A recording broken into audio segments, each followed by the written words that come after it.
En este vídeo os presento un ejemplo de diseño de un PLL de baja frecuencia.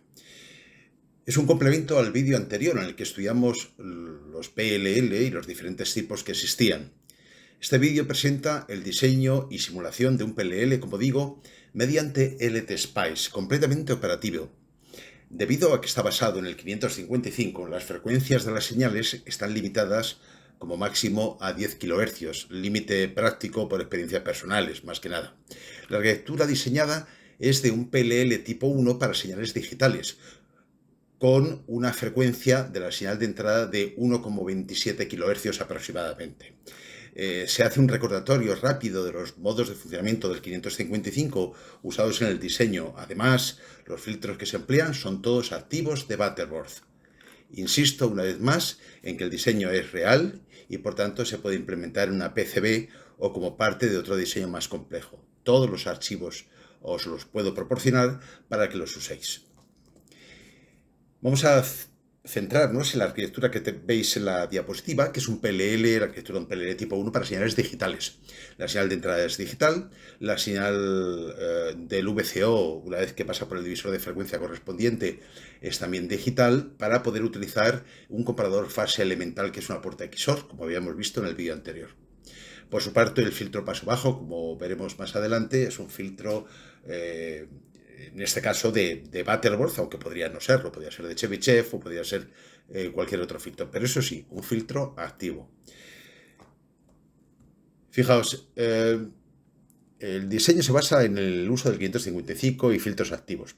Lo primero que vamos a hacer es recordar cómo es un oscilador estable de onda cuadrada con el 555. Bien, en la figura tenéis el montaje que he hecho yo y a la izquierda tenéis la gráfica de cómo funciona el 555 como estable. ¿De acuerdo? La señal de salida es una señal cuadrada que varía entre 0 y más VCC.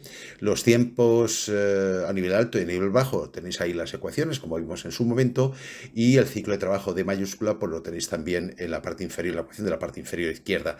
El periodo, obviamente, de ese oscilador estable, de acuerdo, es la suma de T1 más T2 y la frecuencia pues su inversa. 555 tiene un límite práctico, como decía antes, en la frecuencia de oscilación de unos 10 kHz. Digo que es un límite práctico.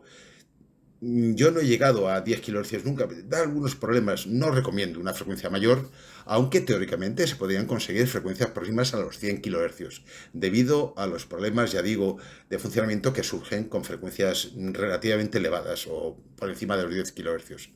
Es mi experiencia personal, desde luego. C7 y C8 en la figura son dos condensadores de acoplo de la alimentación. C7 puede ser electrolítico de tántalo, asegura un valor estable de alimentación si el chip está alejado, por decirlo así, de la fuente de alimentación. Esto es una simulación, pero a mí me gusta enseñar cuestiones prácticas para PCB desde el principio. Su valor elevado, por encima de un microfaradio, permite mantener una constante de tiempo elevada. C8 es un condensador de unos 100 nanofaradios o algo menor. Ha de ser cerámico por su buen comportamiento en alta frecuencia. Elimina el ruido de alta frecuencia proporcionando un camino de baja impedancia a masa. Este debería estar muy cerca de los chips, en este caso del chip del 555. Tampoco influye en el diseño ni en la simulación. Bien, aquí tenéis cómo es un 555 como monoestable, porque vamos a hacer uso de él en conjunción con el detector de fase, que es una puerta XOR, ¿de acuerdo? El monoestable, una vez que se produce un disparo, que lo tenéis en la parte superior izquierda, activo a nivel bajo, ¿de acuerdo? Bien, lo que sucede es que se produce un pulso positivo, como tenéis en la gráfica de la parte inferior, y que dura un tiempo T que depende de los valores de la resistencia del condensador que tenéis conectado y veis en la parte derecha la figura. Bien, si repetimos el disparo, lo que vamos generando es una señal cuadrada en la que la frecuencia o el periodo de la señal va a depender de cuándo realicemos el disparo, y de eso se trata. Se trata de hacer ese pequeño truco junto con la puerta XOR para aumentar o disminuir de acuerdo a la frecuencia de este monoestable. Bien, luego también hemos utilizado el 555 como un VCO. Es un montaje muy simple. Ahí tenéis Sigue siendo un oscilador, igual que el anterior. Lo único que sucede es que hemos utilizado de la entrada específica de control que me permite modificar, fijaos bien en las ecuaciones, en realidad solamente podemos modificar el tiempo de rise, que se llama, el tiempo de subida, cuando la señal cuadrada que proporciona está a nivel alto, que es la que depende de la tensión de control. El tiempo de fall, o el tiempo en el cual la señal de salida está a nivel bajo, como veis, no depende de esa señal de control, de esa entrada de control. Bueno, es una forma de, como veis, de cambiar la duración del pulso a nivel alto y, por tanto, la frecuencia. Bien, lo que veis en esta diapositiva es el bloque correspondiente al filtro paso bajo de orden 4 de Butterworth, y que me va a proporcionar una tensión de salida aproximadamente constante, es decir, la componente continua de la señal diferencia, de la señal que me va a generar el comparador de fase, que es una señal diferencia entre la frecuencia de la señal de entrada y la frecuencia que entrega el VCO.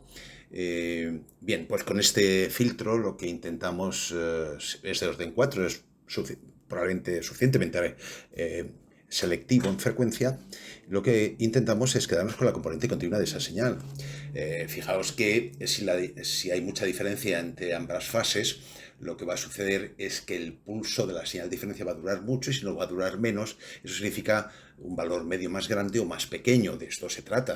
El filtro trata de encontrar o de proporcionar esa componente continua.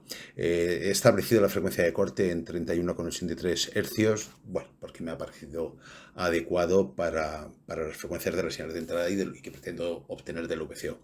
Se observa la presencia de seguidores de tensión para garantizar la adaptación de impedancias.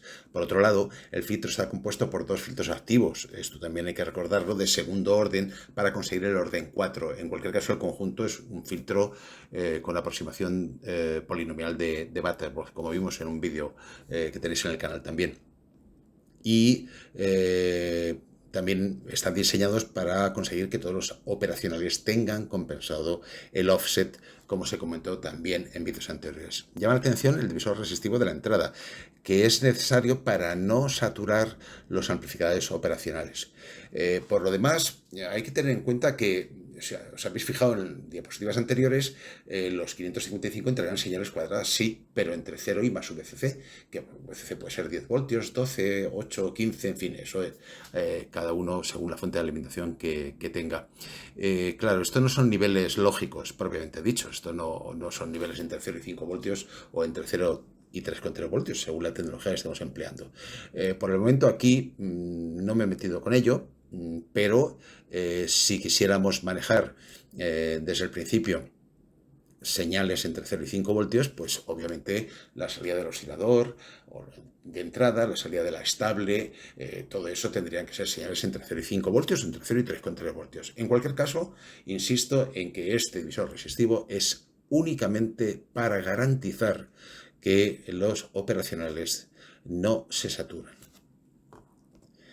Bueno, aquí tenéis algún ejemplo de simulación. En concreto, esta es la salida del oscilador de la señal de entrada o señal de referencia, que está, como decía, alrededor de 1,27 kHz aproximadamente, una señal cuadrada entre 0 y 10 voltios. En este caso, insisto en esto no son niveles lógicos, así que, naturalmente, si quisiéramos utilizar a partir de aquí niveles lógicos, esa señal habría que atenuarla con un atenuador.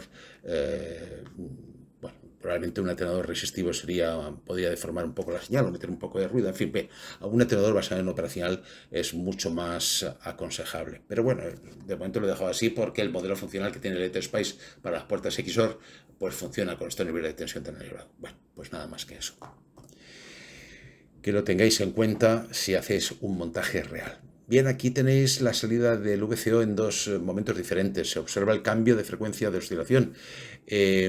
Fijaos que he marcado en rojo las frecuencias de esa simulación, y lo que aparece son frecuencias aproximadamente 4 veces mayor que la que estoy buscando, que es 1,27 kHz, creo haber dicho al principio, que es la frecuencia del oscilador de entrada, de la señal de referencia. Bien, esto lo he diseñado así por cuestiones prácticas, porque si no me obligaría a utilizar a lo mejor valores de resistencias y condensadores un poquito extraños, un poquito fuera del rango que a mí me gusta, ¿no? Que es el rango pues en torno de los kilohercios, perdón, en torno de los kiloohmios y de los nanofaradios. En fin, no poner condensadores muy grandes ni condensadores muy pequeños y tampoco utilizar resistencias muy grandes en torno de los megaohmios ni de los ohmios, por cuestiones que ya he comentado en vídeos anteriores. Mucho consumo, resistencias ruidosas, condensadores que no se comportan bien en alta frecuencia, en fin, yo me muevo siempre en ese margen práctico real. Bien, pues aquí tenéis entonces las salidas del VCO, cuya frecuencia es 4 veces mayor, y esa es la razón por la cual en el diseño he utilizado dos flip-flops tipo D para dividir la frecuencia, para diseñar ese bloque que veíamos en el diagrama general al principio, en la segunda diapositiva, donde aparece un bloque que es un divisor por N mayúscula. Bien, pues esto simplemente por eso, porque he diseñado para una frecuencia 4 veces mayor y tengo que dividirlo por 4 antes de introducírselo al detector de fase. Bien, en la figura lo que veis en la parte superior tenemos la señal de entrada o de referencia, una señal cuadrada entre 0 y 5 voltios, una determinada frecuencia, 1,27 kHz, como he dicho ya varias veces, y en la gráfica inferior es la salida del divisor de frecuencia aplicado al que le aplicamos la señal entregada por VCO. Es decir, ya he dividido la frecuencia para que podamos hacer esta comparación. Como veis, en la parte izquierda hay una separación notable entre los flancos de ambas señales, tanto el flanco de subida como el flanco de bajada, pero a medida que nos movemos en el tiempo hacia la derecha, observamos que la señal del VCO o de salida del divisor de frecuencia, de acuerdo, empieza a ser prácticamente igual que los flancos, quiero decir, en el mismo instante de tiempo que la señal de referencia. Estamos diciendo, lo que podemos decir con esto, es que el PLL está intentando engancharse en fase. Finalmente, aquí en esta gráfica en color verde os he puesto la señal que entrega el filtro, que es una señal continua, va variando en el tiempo muy lentamente, todo depende de cómo varíe, cuál sea la componente continua, valor medio de la señal entregada por el detector de fase formado por la puerta XOR y el monoestable 555. Como veis en la parte izquierda, lo que vemos es que la tensión dibujada en verde, en color verde, va disminuyendo y por tanto la anchura del pulso que entrega ese detector de fase, pues la anchura del pulso a nivel alto me refiero, va disminuyendo. Lo que es lo mismo, lógicamente, está disminuyendo porque se está acercando, como hemos visto en la diapositiva anterior, a engancharse en fase, a tener la misma frecuencia que la señal de referencia. Si dejáramos continuar la simulación, pues ese pulso cada vez sería más estrecho y la tensión que me entrega el filtro paso bajo pues sería cada vez más pequeña.